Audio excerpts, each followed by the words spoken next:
Hi friends, welcome to Surya's kitchen. இன்னைக்கு வீடியோவில் ரவை வச்சு நல்ல சாஃப்டான டேஸ்டியான ஒரு ஸ்வீட் எப்படி பண்ணதாங்க பார்க்க போகிறோம். ரொம்ப ரொம்ப ஈஸியாக பண்ணிடலாம். கண்டிப்பாக ட்ரை பண்ணி பாருங்கள். இப்போ இந்த ஸ்வீட் பண்ணுறதுக்கு ஒரு பாத்திரத்தில் 1.25 கப் அளவுக்கு காய்ச்சாத பால் வந்து சேர்த்துக்கலாங்க. நீங்கள் காய்ச்சி ஆற வச்ச பாலாக இருந்தாலும் பரவாயில்ல, எடுத்துக்கோங்க. இப்போது 1.25 கப் அளவுக்கு பால் சேர்த்தாச்சுங்க. இதே கப்பாலேயே 1/4 கப் அளவுக்கு தண்ணி சேர்த்துக்கலாம். நீங்கள் மொத்தமாகவே 1.5 கப் அளவுக்கு பாலாக எடுத்தாலும் எடுத்துக்கலாங்க. பால் வந்து நல்ல கெட்டியான பாலை எடுத்துக்கோங்க. அப்போ தான் ஸ்வீட் ரொம்ப டேஸ்ட்டாக இருக்கும். இப்போ நம்ம எடுத்த பாலை ஸ்டவ்வில் வச்சு நல்லா காய்ச்சி எடுத்துக்கலாம். பால் நல்லா இந்த மாதிரி கொதிக்க ஆரம்பித்ததும் ஸ்டவ்வை வந்து ஆஃப் பண்ணிக்கலாங்க. ஏற்கனவே நீங்கள் காய்ச்சி கொதிக்க வச்சுருந்த பாலாக இருந்தால் அதை டைரெக்டாக யூஸ் பண்ணிக்கோங்க. இல்லைன்னா இந்த மாதிரி ஒரு தடவை கொதிக்க வச்சுக்கோங்க. அடுத்ததாக ஸ்டவ்வில் ஒரு வாணலி வச்சுக்கலாம். அதில் 3 டீஸ்பூன் அளவுக்கு நெய் போட்டுக்கலாங்க. நான் வந்து நல்லா கெட்டியாக இருக்க நெய் யூஸ் பண்ணியிருக்கேன். அதனால் 3 டீஸ்பூன் அளவுக்கு சேர்த்துருக்கீங்க. நீங்கள் ஏற்கனவே உருக்கி வச்சுருக்க நெய்யாக இருந்தால் ஒரு 5 டீஸ்பூன் அளவுக்கு சேர்த்துக்கோங்க. நெய் சேர்த்து செய்யும்போது தாங்க ஸ்வீட் ரொம்ப டேஸ்ட்டாக இருக்கும். இப்போ இந்த நெய் நல்லா உருகினதுக்கு அப்புறமா இது கூட 1 கப் அளவுக்கு ரவை சேர்த்துக்கலாம். நார்மலாக நம்ம உப்புமாக்கு யூஸ் பண்ணுற ரவை தாங்க. பொடி ரவையாக இருந்தாலும் பரவாயில்ல, பெரிய ரவையாக இருந்தாலும் பரவாயில்ல, எந்த ரவை வேணாலும் நீங்கள் எடுத்துக்கலாம். இப்போ இந்த ரவையை நெய்யோடு சேர்த்து நல்லா வறுத்துக்கலாங்க. ஒரு 6லேருந்து 7 நிமிஷம் வரைக்கும் நல்லா வந்து அடுப்பை குறைவான தீயில வச்சுட்டு வறுத்து விட்டுக்கலாம். நெய் நல்லா வறுப்பட்டு நல்லா வாசனை வர ஆரம்பிக்குங்க. அது வரைக்கும் நம்ம நல்லா வறுத்துக்கணும். அப்போ தான் ஸ்வீட் வந்து நல்ல டேஸ்ட்டாக இருக்கும். இப்போது ஒரு 6 நிமிஷம் கிட்ட ஆயிடுச்சுங்க. ரவை நல்லா வறுபட்டுருச்சு. ரவை நல்லா வறுபட்டுச்சுன்னா உங்களுக்கு நல்ல வாசனை வருங்க. அதே சமயத்தில் நம்ம சேர்த்துருக்க நெய் வந்து நல்லா பிரிஞ்சு வர ஆரம்பிக்கும். இப்போ பாருங்கள், ரவை நல்லாவே வறுபட்டுருச்சு. இப்போ அடுப்பை வந்து குறைவான தீயில வச்சுக்கலாம். வச்சுட்டு நம்ம காய்ச்சி வச்சுருந்த பாலை கொஞ்சம் கொஞ்சமாக சேர்த்து கலந்து கொடுத்துக்கலாங்க. பாருங்கள், இந்த மாதிரி கொஞ்சம் கொஞ்சமாக சேர்த்து கலந்து கொடுத்துக்கோங்க. இப்போ மீத இருக்க பாலையும் நல்லா ஃபுல்லாக சேர்த்துட்டு கலந்து கொடுத்துக்கலாம்.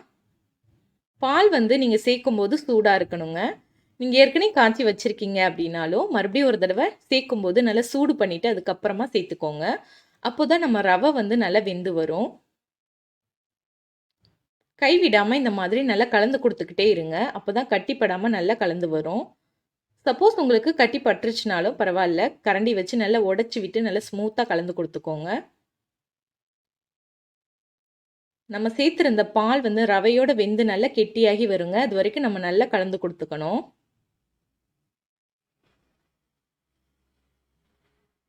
இப்போ பாருங்க, நான் ஒரு 2 நிமிஷம் நல்லா வந்து கலந்து கொடுத்ததுல நல்லா வந்து ரவை வெந்து நல்லா கெட்டியாகி வெந்திருக்கு பாருங்க.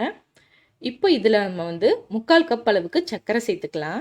நீங்கள் எந்த கப்பால் ரவை அளந்தீங்களோ அதே கப்பாலேயே சர்க்கரை சேர்த்துக்கோங்க. நான் வந்து 3/4 கப் அளவுக்கு சர்க்கரை சேர்த்துருக்கேங்க.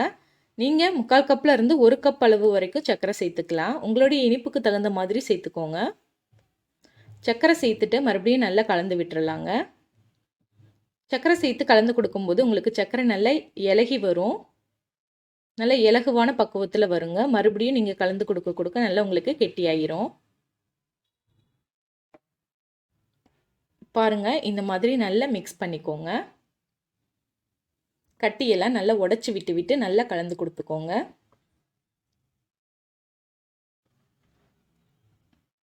இப்போது பார்த்தீங்கன்னா நான் நல்லா வந்து மிக்ஸ் பண்ணி எடுத்துட்டேங்க. நம்மளுடைய ஸ்வீட் வந்து ரெடி ஆயிருச்சு. இப்போது இந்த ஸ்வீட்டை 2 பாதியாக நம்ம பிரித்து எடுத்துக்கலாம். ஒரு பாதியை வந்து ஒரு பாத்திரத்தில் நம்ம மாற்றி எடுத்துக்கலாங்க.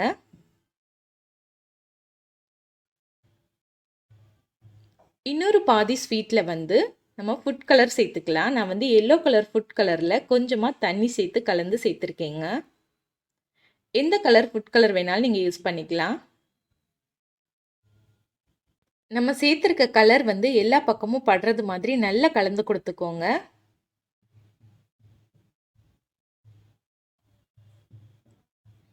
பாருங்கள், நல்லா வந்து கலந்து எடுத்தாச்சு. நம்மளுடைய ஸ்வீட் வந்து ரெடி ஆயிருச்சு.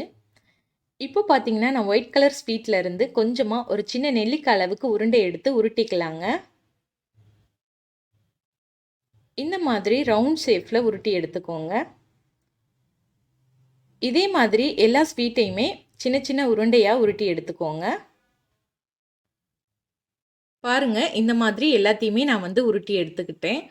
அடுத்ததா எல்லோ கலர் ஸ்வீட்ல இருந்து நல்ல பெரிய எலுமிச்சம்பழ சைஸ் அளவுக்கு உருண்டையா எடுத்துக்கலாம். இந்த மாதிரி உருண்டையா எடுத்து உருட்டிட்டு நல்ல தட்ட மாதிரி நல்லா தட்டிக்கோங்க. நல்ல மெல்லிசா இந்த மாதிரி தட்டி எடுத்துக்கோங்க. இந்த மாதிரி நல்லா தட்டையா தட்டி எடுத்துட்டு நம்ம உருட்டி வச்சிருக்க அந்த ஒயிட் கலர் ஸ்வீட் எடுத்து உள்ள வச்சுக்கலாங்க. உள்ள வச்சுட்டு நல்லா இந்த மாதிரி மடிச்சு விட்டுக்கோங்க. மடிச்சு விட்டு மறுபடியும் நம்ம உருண்டையா உருட்டி எடுத்துக்கலாம்.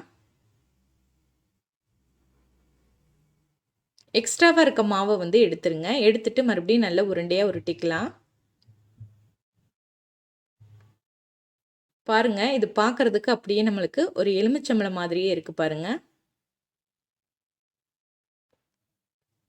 ரொம்ப ரொம்ப ஈஸியா ரவை சர்க்கரை பால் இருந்தால் போதுங்க. ரொம்ப ஈஸியாக பண்ணிடலாம். கண்டிப்பாக உங்கள் வீட்டில் ட்ரை பண்ணி பாருங்கள். இதே மாதிரி நான் எல்லா ஸ்வீட்டையுமே ரெடி பண்ணி எடுத்துட்டீங்க. பாருங்கள், பார்க்குறதுக்கு எவ்வளோ சூப்பராக இருக்குன்னு. அப்படியே லெமன் மாதிரியே இருக்குது பாருங்கள். இப்போ இதை வந்து நான் உங்களுக்கு கட் பண்ணி காட்டுறேன்.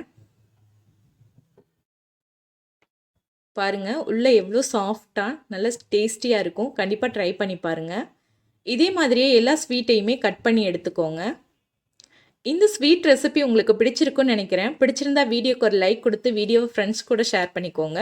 சப்ஸ்கிரைப் பண்ணாமல் பார்த்துக்கிட்டு இருக்கீங்கன்னா சப்ஸ்கிரைப் பண்ணிக்கோங்க. தேங்க்யூ.